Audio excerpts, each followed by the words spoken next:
El estudio del metabolismo energético constituye el núcleo de la termodinámica biológica aplicada a la ingeniería. Esta sesión tiene como objetivo analizar los mecanismos moleculares mediante los cuales las células capturan, transforman y almacenan energía libre para realizar trabajo químico, mecánico y osmótico. El enfoque adoptado integra la fisicoquímica de sistemas en estado estacionario, alejados del equilibrio, donde el flujo de materia y energía es constante.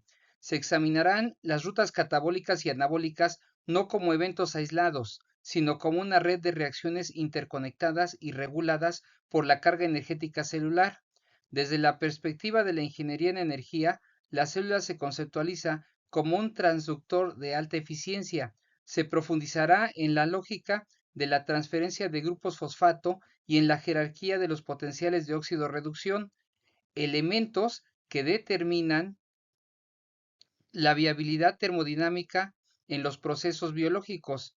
El material bibliográfico de referencia incluye los fundamentos de equilibrio químico de Levin, la cinética enzimática y estructural de Matthews y la organización jerárquica de los sistemas biológicos descrita por Karp.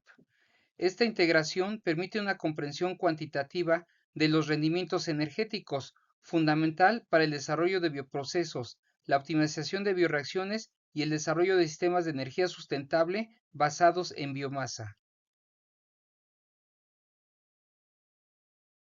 La bioenergética es la rama de la termodinámica que analiza las transformaciones de energía en los seres vivos. Desde una perspectiva de ingeniería, la célula se define como un sistema abierto que intercambia materia y energía con su entorno para mantener un orden interno elevado. Este proceso no viola la segunda ley de la termodinámica, ya que la disminución de la entropía interna se compensa con un aumento mayor en la entropía en el universo, principalmente a través de la liberación de calor. Es fundamental distinguir entre el equilibrio químico y el estado estacionario.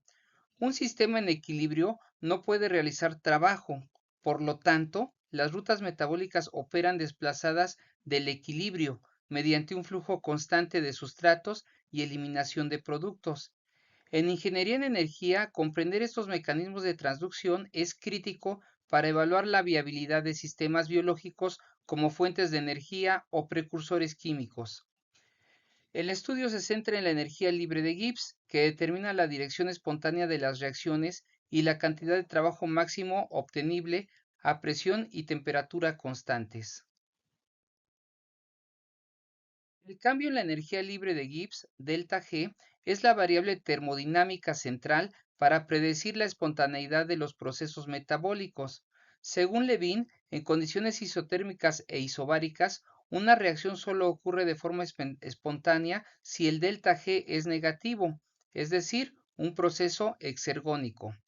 Sin embargo, es imperativo que se diferencie entre delta G 0' medio en condiciones estándar de laboratorio, pH 7, concentración 1 molar a 25 grados centígrados, y el delta G real existente en el citoplasma. La concentración de metabolitos en la célula se mantiene lejos del equilibrio, lo que permite que reacciones con un delta G 0' positivo puedan proceder si el cociente de concentraciones productos entre reactivos es suficientemente bajo. Este principio de reacción de masas es una herramienta de diseño para dirigir el flujo metabólico en bioreactores. Además, la aditividad de las variaciones de energía libre permite el acoplamiento de reacciones desfavorables con otras altamente favorables, como la hidrólisis del ATP.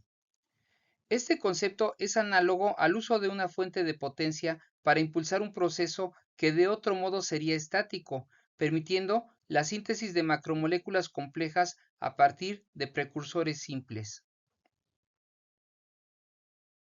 El trifosfato de adenosina ATP funciona como el principal transportador de energía libre en la célula. Su función no es el almacenamiento a largo plazo, sino la transferencia rápida. La alta energía liberada durante su hidrólisis se debe a la repulsión electrostática entre los grupos fosfato cargados negativamente y la estabilización por resonancia de los productos ADP y fósforo inorgánico.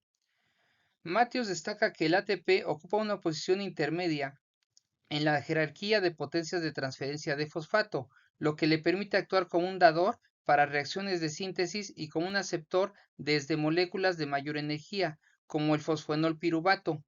Un punto clave de la ingeniería es que, a pesar de su delta G negativo, el ATP es cinéticamente estable debido a una alta energía de activación.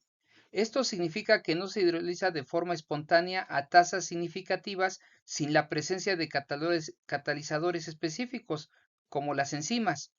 Esta característica permite la regulación precisa de la energía, donde el flujo solo ocurre a través de válvulas enzimáticas controladas por la demanda metabólica de la célula, optimizando así el rendimiento termodinámico global del sistema. La mayor parte de la energía extraída de los combustibles biológicos se obtiene mediante reacciones de óxido-reducción. El flujo de electrones se mueve desde moléculas con bajo potencial de reducción, es decir, más negativas, hacia aquellas con mayor afinidad electrónica. Esta transferencia es mediada por coenzimas como el NAD+, nicotinamina adenina dinucleótido, y el FAD, la flavina adenina dinucleótido. Deben visualizar este proceso como un circuito eléctrico donde la diferencia de potencial delta E proporciona la fuerza impulsora para el movimiento de cargas. La relación fundamental delta G igual a menos N por F por delta E permite convertir voltajes biológicos en unidades de energía química. Según Karp, la degradación de la glucosa es esencialmente la oxidación controlada de átomos de carbono, donde los electrones se capturan en estados de alta energía y se entregan a la cadena respiratoria. La eficiencia de este proceso depende de la gestión del potencial redox, evitando la pérdida excesiva de energía en forma de calor y maximizando la formación de gradientes electroquímicos.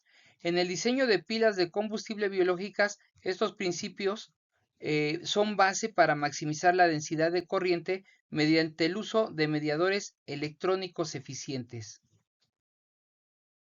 La glucólisis es la ruta metabólica central para la degradación de carbohidratos, ocurriendo en el citosol en ausencia de oxígeno. Consta de 10 reacciones enzimáticas divididas en dos fases. En la fase de inversión se consumen 2 moles de ATP para fosforizar la glucosa, lo que aumenta su reactividad y asegura su retención dentro de la célula debido a la carga negativa del grupo fosfato. En la fase de beneficio se producen 4 moles de ATP y 2 de NADH, resultando en un rendimiento neto de 2 ATPs por cada molécula de glucosa. Desde una perspectiva de control de procesos, los tres pasos irreversibles funcionan como válvulas de control de flujo. La fosfofructoquinasa 1, PFK1, es el sensor principal. Su actividad se inhibe por altos niveles de ATP, a lo que llamamos retroalimentación negativa. Esto evita que el desperdicio de sustrato cuando la demanda energética es baja. Este diseño modular permite a la célula responder rápidamente a cambios en el entorno. Para el ingeniero, la glucólisis representa la unidad de operación primaria, donde se prepara el esqueleto de carbono para procesos de oxidación más profundos o para la síntesis de productos de fermentación de interés industrial. En condiciones anaerobias, la cadena de transporte de electrones no puede operar, lo que genera una acumulación de NADH y un agotamiento del NAD+, necesario para la glucólisis. La fermentación es la solución metabólica para reciclar el NADA+ y permitir la continuidad de la producción de ATP a nivel de sustrato. En la fermentación alcohólica típica de levaduras como Saccharomyces cerevisiae, el piruvato se descarboxila a acetaldehído y luego se reduce a etanol. En la fermentación láctica, el piruvato se reduce directamente a lactato. Es crucial notar que la fermentación no genera energía adicional. Su función es mantener el equilibrio redox, el balance redox. Para la ingeniería en bioprocesos, la acumulación de estos subproductos presenta desafíos significativos. El etanol y el ácido láctico pueden ser tóxicos para la célula a altas concentraciones y alteran el pH del medio, lo que requiere sistemas de control de pH en los bioreactores. El rendimiento energético es bajo, aproximadamente el 2% de la energía disponible en la glucosa, lo que implica que el microorganismo debe consumir grandes cantidades de sustrato para crecer, una característica aprovechada en la producción industrial de biocombustibles y productos químicos a gran escala. La entrada del piruvato en la mitocondria marca la transición del metabolismo anaerobio al aerobio. El complejo piruvato deshidrogenasa, PDH, es un sistema multienzimático de gran tamaño que cataliza la conversión de piruvato en acetilcoenzima A. Esta reacción es irreversible y libera el primer átomo de carbono en forma de CO2. La importancia de la coenzima A radica en su capacidad para formar enlaces tioéster de alta energía, lo que activa el grupo acetilo para su posterior oxidación en el ciclo de Krebs. Este paso es un nodo crítico de regulación. El complejo PDH se inhibe fuertemente por sus productos, la acetilcoenzima A y el NADH, y por el ATP. En términos de energía, este complejo actúa como un interruptor maestro que decide si el carbono se quema para energía o se desvía hacia la síntesis de lípidos, hacia el anabolismo. La diferencia de esta reacción es fundamental para el rendimiento global de la respiración. De acuerdo con Matthews, la estructura del complejo minimiza las reacciones secundarias y maximiza la velocidad de transferencia de intermediarios mediante el fenómeno de canalización de sustrato, un concepto de interés para el diseño de catalizadores sintéticos multietapa. El ciclo de los ácidos tricarboxílicos, TCA o ciclo de Krebs, es la ruta final común para la oxidación de glúcidos, lípidos y proteínas. Su función principal es despojar a los sustratos de sus electrones de alta energía para cargarlos en NADH y FADH2. Por cada grupo acetilo que ingresa se liberan dos moléculas de CO2, completando la oxidación del carbono orgánico a su estado más oxidado e inorgánico. Aunque solo se genera una molécula de alta energía, ya sea GTP o ATP, directamente por el ciclo, el potencial energético real reside en los electrones capturados. El ciclo es anfibólico porque sus intermediarios, como el alfa-cetoglutarato o el oxalacetato, sirven como precursores para la síntesis de aminoácidos y otras biomoléculas. Desde la ingeniería metabólica, el ciclo de Krebs es la salsa de máquinas de la célula. Cualquier interrupción de este ciclo reduce drásticamente la capacidad de la célula para realizar trabajo. La regulación se basa principalmente en la disponibilidad de sustratos y la relación NADH entre NAD+. El análisis estequiométrico del ciclo es vital para los balances de masa en cultivos celulares, determinando la producción de biomasa y el consumo de oxígeno teórico. La eficiencia del metabolismo aerobio depende estrictamente de la arquitectura mitocondrial. La presencia de una doble membrana permite la compartimentación de funciones y el mantenimiento de gradientes químicos. La membrana externa es relativamente permeable, pero la membrana interna es altamente selectiva y posee una superficie extensa debido a sus pliegues o crestas.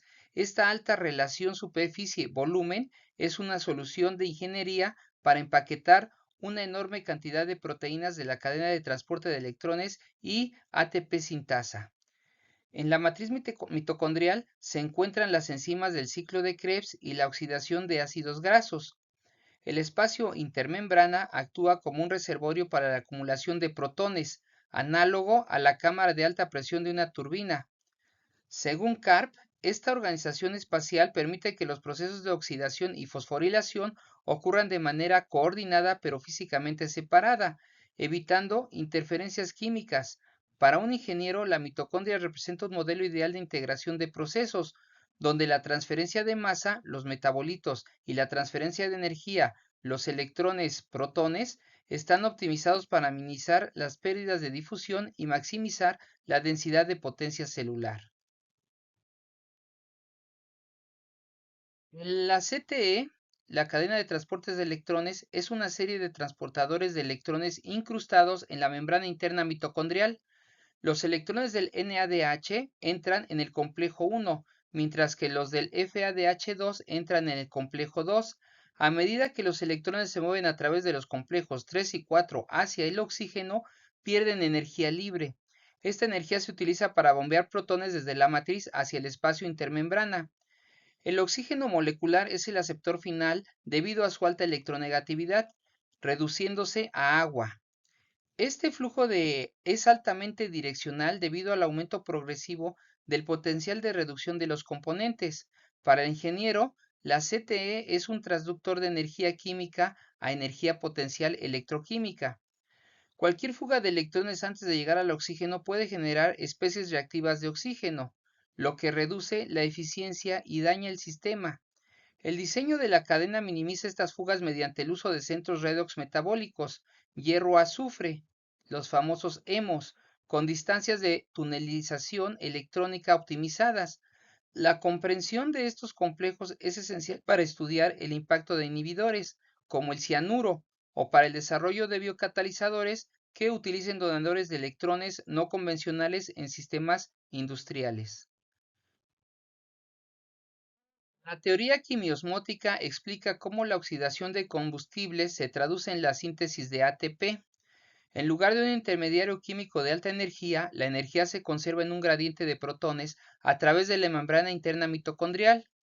Esta diferencia de concentración y carga se denomina fuerza protón motriz, delta P.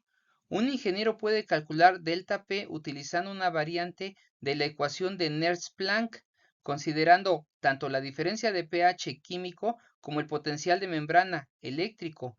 Típicamente en mitocondrias, el potencial eléctrico es el componente dominante. Este gradiente representa energía potencial lista para realizar trabajo, similar a el agua acumulada en una presa.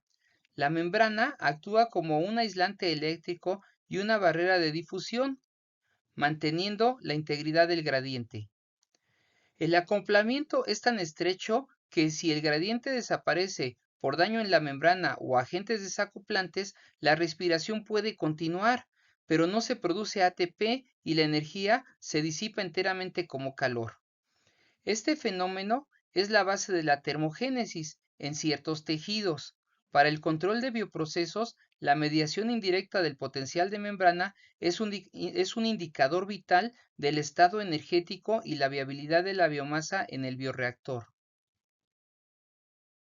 La ATP sintasa es una de las nanomáquinas más sofisticadas de la naturaleza. Consta de dos porciones funcionales, F0, una unidad transmembrana que funciona como un canal de protones y rotor, y la F1, una unidad catalítica en la matriz que actúa como estator. El flujo de protones a favor de su gradiente a través de la F0 impulsa la rotación física de un tallo central. Según Matthews, esta energía mecánica provoca cambios conformacionales en las unidades beta de la F1, permitiendo la unión de ADP y fósforo inorgánico, la formación del enlace fosfodiéster y la liberación de ATP. Este proceso se conoce como mecanismo de cambio de unión. Ustedes apreciarán la eficiencia de este motor, que se estima cercana al 100% en términos de conversión de par mecánico a energía química.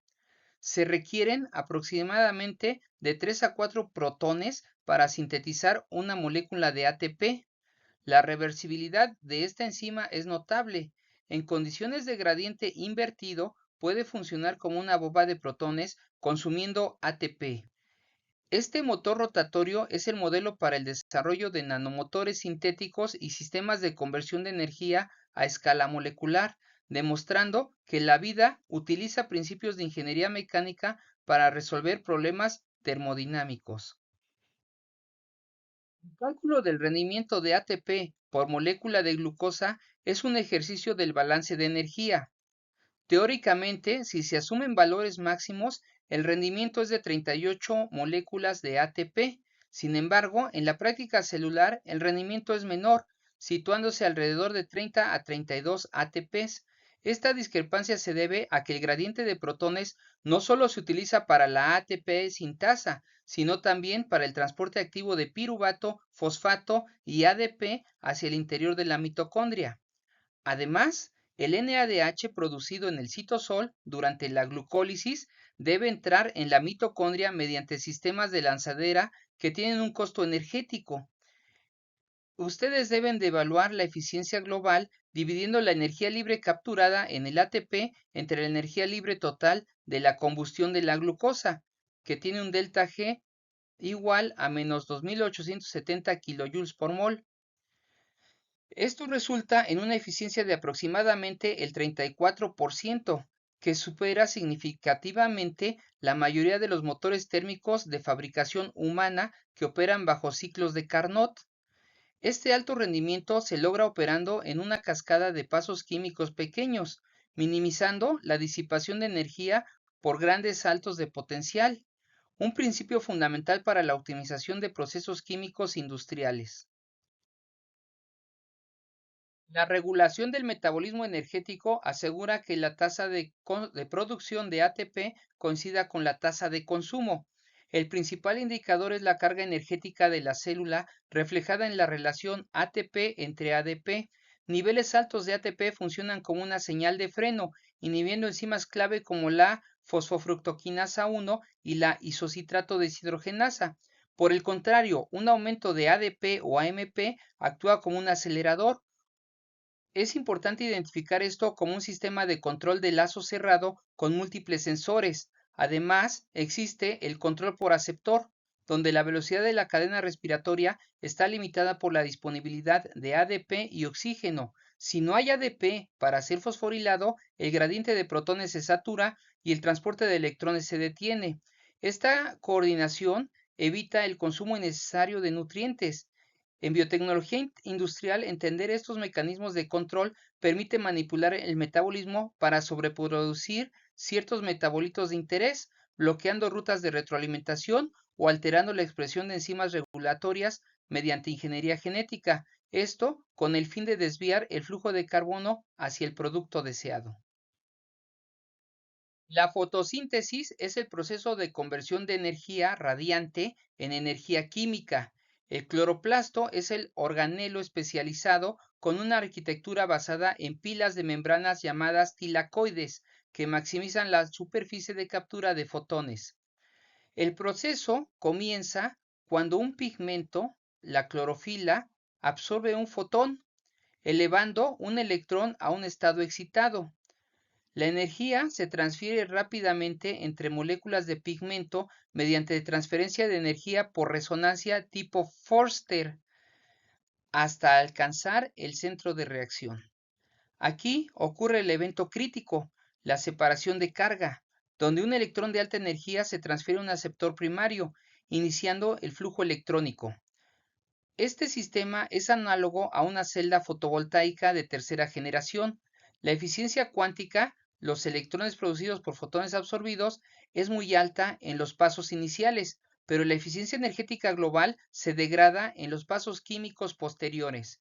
Comprender cómo la naturaleza evita la recombinación de cargas y utiliza estados de excitación es fundamental para el diseño de dispositivos fotovoltaicos biomiméticos y sistemas de fotosíntesis artificial para la producción de combustibles limpios como el hidrógeno. El transporte de electrones en la fotosíntesis se describe mediante el esquema Z, que muestra los cambios en el potencial redox. El fotosistema 2, PS2, realiza la fotosíntesis del agua, rompiendo moléculas de H2O para extraer electrones y liberando oxígeno como su producto. Estos electrones viajan a través de una cadena de transporte similar a la mitocondrial, bombeando protones y generando ATP. Finalmente, llegan al fotosistema 1, PS1, donde una segunda entrada de energía solar los eleva a un potencial lo suficientemente bajo para reducir el NADP más a NADPH. Este proceso se denomina fotofosforilación no cíclica. En ciertas condiciones, la planta puede realizar un flujo cíclico para producir solo ATP sin generar NADPH, ajustando la estiquiometría según las necesidades del ciclo del Calvin. Para el ingeniero, este sistema representa un generador dual que produce tanto fuerza protón motriz, energía, como poder reductor, materia prima química.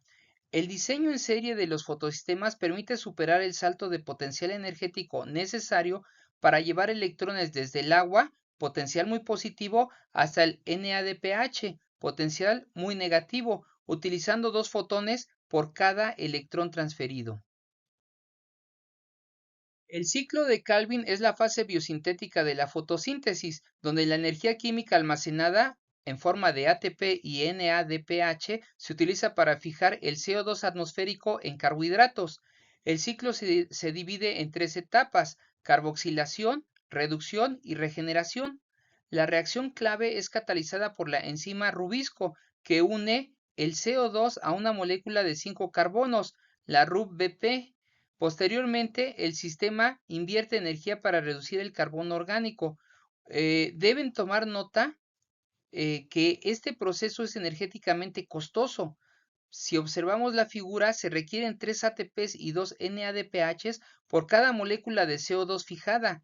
El producto final, el gliceraldehído 3-fosfato, es la unidad básica para la síntesis de glucosa, almidón y celulosa, es decir, biomasa. La eficiencia de este ciclo está limitada por la cinética lenta de la rubisco y su capacidad para reaccionar con el oxígeno en lugar de CO2, la fotorrespiración. Desde el punto de vista del desarrollo sustentable, optimizar la fijación de carbono es el desafío tecnológico más importante para aumentar la producción de biomasa energética. El análisis de flujos de carbono en el ciclo de Calvin es la base para modelar el crecimiento de cultivos energéticos y sistemas de captura de carbono biológico. La rubisco evolucionó en una atmósfera con bajo oxígeno y no es perfectamente específica para el CO2. Cuando utiliza CO2 en la oxigenación, inicia la fotorrespiración, un proceso que consume energía y libera CO2 previamente fijado, reduciendo la eficiencia fotosintética hasta en un 50% en climas cálidos. Para contrarrestar esto, ciertas plantas han desarrollado bombas biológicas de CO2. Las plantas C4, como el maíz, separan físicamente la captura de CO2 de la fijación del ciclo de Calvin, utilizando células especializadas para mantener una alta concentración de CO2 alrededor del rubisco. Las plantas CAM, como las crasuláceas, realizan esta separación en el tiempo, abriendo sus estomas solo de noche para capturar CO2 y procesarlo durante el día. Estas adaptaciones son ejemplos de ingeniería metabólica natural para optimizar el rendimiento bajo restricciones ambientales de agua y temperatura. Para un ingeniero agrícola o en energía, estas variantes son fundamentales para seleccionar cultivos con alta eficiencia de conversión en regiones áridas. El estudio de estos mecanismos permite el diseño de nuevas variedades mediante biología sintética que incorporen rutas C4 en plantas C3 como el arroz para aumentar la productividad global. El metabolismo celular se modela como una reacción química global. El balance de masa relaciona el consumo de la fuente de carbono y nitrógeno con la formación de biomasa, productos y calor. El coeficiente de rendimiento, el YXS, indica cuánta biomasa se obtiene por cada gramo de sustrato consumido y es un reflejo directo de la eficiencia de las rutas catabólicas y anabólicas discutidas. El ingeniero utiliza el concepto de grado de reducción para verificar la consistencia de los balances de electrones. Es fundamental considerar el coeficiente de mantenimiento, M, que representa la energía que la célula gasta solo para mantener sus gradientes iónicos y reparar estructuras sin producir nueva biomasa. En procesos industriales de fermentación o digestión anaerobia, maximizar el rendimiento del producto implica minimizar el flujo de carbono hacia la biomasa y el mantenimiento. Estos cálculos son la base para el diseño de bioreactores, permitiendo determinar el tamaño del equipo, los requerimientos de nutrientes y la capacidad de los sistemas de aireación y enfriamiento. La integración de la bioquímica de Matthews con los balances de ingeniería permiten predecir el comportamiento del sistema bajo diferentes regímenes de operación. En procesos de respiración aerobia industrial, el oxígeno suele ser el sustrato limitante debido a la baja solubilidad en agua. La demanda metabólica de la biomasa se cuantifica mediante la tasa de absorción de oxígeno, OUR, la cual depende directamente de la actividad de la cadena de transporte de electrones. Para el que el proceso sea exitoso, la tasa de transferencia de oxígeno, OTR, desde las burbujas de aire al líquido debe ser igual o superior a la OUR. El ingeniero controla esto a través del coeficiente KLA, que depende de la agitación, la aireación y las propiedades del medio. Si la OTR cae por debajo de la OUR crítica, la célula cambia de metabolismo aerobio a fermentativo. Este se llama efecto Crabtree, lo que reduce drásticamente el rendimiento de ATP y genera subproductos no deseados. El diseño eficiente de un bioreactor requiere equilibrar el suministro de oxígeno con el costo energético de la agitación. Entender la cinética de citocromo oxidasa complejo 4 y su afinidad por el oxígeno permite establecer los límites operativos de concentración de oxígeno disuelto para mantener la máxima eficiencia respiratoria en el sistema. Toda transformación energética biológica conlleva una pérdida en la formación de calor debido a la irreversibilidad de las reacciones químicas, la entropía. En un bioreactor a gran escala, la acumulación de calor metabólico puede elevar la temperatura por encima del óptimo celular, desnaturalizando proteínas y deteniendo el proceso. Existe una correlación directa entre el calor generado y el consumo de oxígeno, aproximadamente 460 kilojoules de calor por cada mol de oxígeno consumido. Esta es la llamada correlación de Cooney. El ingeniero debe diseñar sistemas de enfriamiento, chaquetas o serpientes capaces de remover este calor. El calor es el resultado del delta H de las reacciones catabólicas que no se conservó en los enlaces del ATP. En bioprocesos de alta densidad celular, la carga térmica puede ser el factor limitante del escalamiento, no la disponibilidad de nutrientes. El análisis del balance térmico es crítico para mantener la homeostasis del sistema y asegurar que la energía libre de los sustratos se dirija eficientemente hacia la formación de productos y no se disipe como calor residual incontrolado.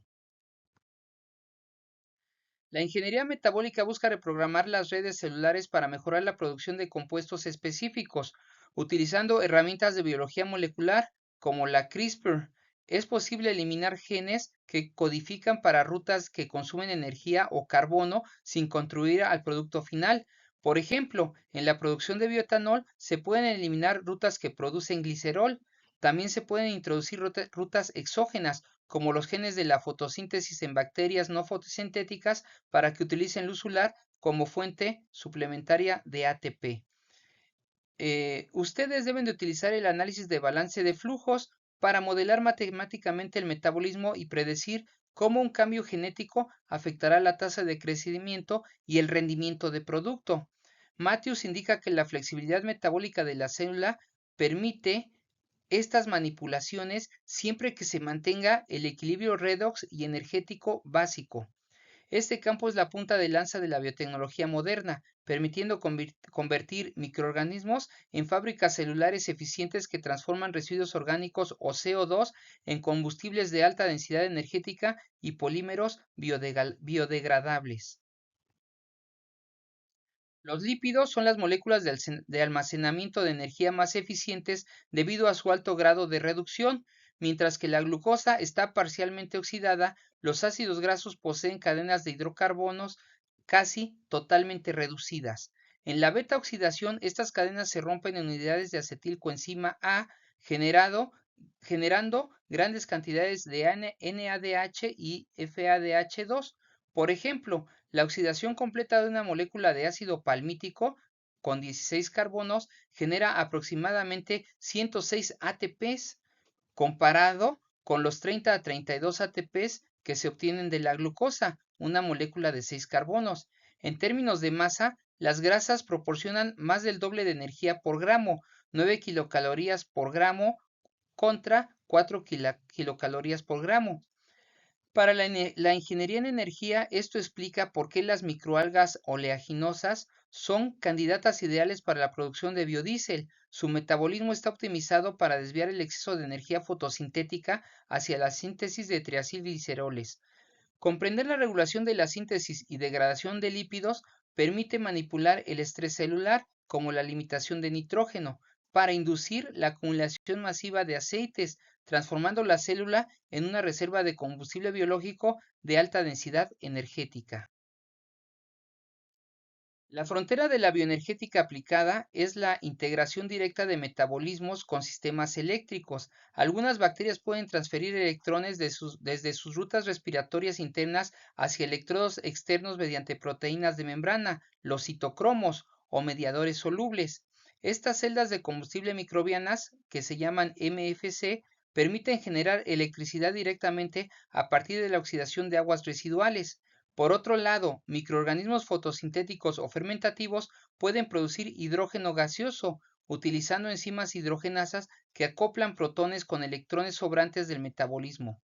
El desafío de ingeniería radica en la sensibilidad de estas enzimas al oxígeno y en la baja eficiencia de recolección de electrones. Estos procesos son extensiones naturales del flujo electrónico celular. La investigación actual se enfoca en mejorar la conductividad de las biopelículas y en diseñar rutas metabólicas que maximicen el flujo de electrones hacia el ánodo de la celda, perdón. Este campo representa la convergencia definitiva entre la biología celular, la electroquímica y la ingeniería de energía sustentable, ofreciendo soluciones para la generación descentralizada de potencia y el tratamiento de residuos simultáneamente.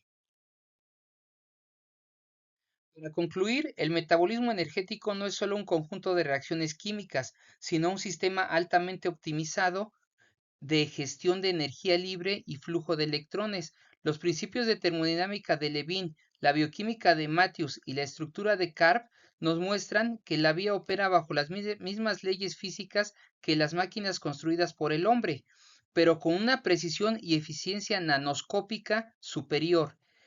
El ingeniero del futuro debe ser capaz de ver la biosfera como una red de transductores solares y químicos interconectados. Los desafíos actuales como el cambio climático y el agotamiento de combustibles fósiles requieren que apliquemos estos conocimientos para diseñar procesos industriales que imiten el ciclo cerrado del carbono de la fotosíntesis y de la respiración. La transición hacia una bioeconomía depende de nuestra capacidad para escalar estos procesos celulares sin perder su eficiencia intrínseca.